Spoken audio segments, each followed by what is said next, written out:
Waktu tu anak dia baru belum habis pantang lagi guys. Sumpah guys, aku sangat-sangat tak percaya dan aku rasa macam benda apa ni? Aku memang tak percaya guys. Benda ni jadi macam, aku rasa macam mengarut.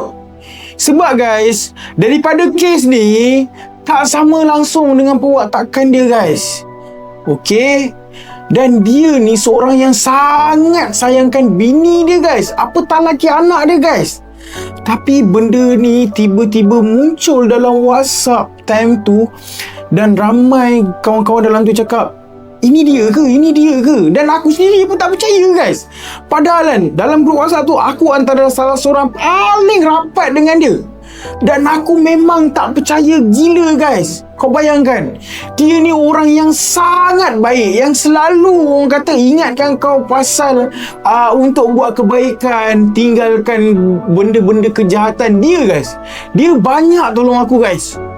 And then aku sangat-sangat tak percaya bila mana tiba-tiba keluar dekat dalam grup WhatsApp viral yang mengatakan dia bunuh bini dan anak dia guys. Waktu tu anak dia baru belum habis pantang lagi guys.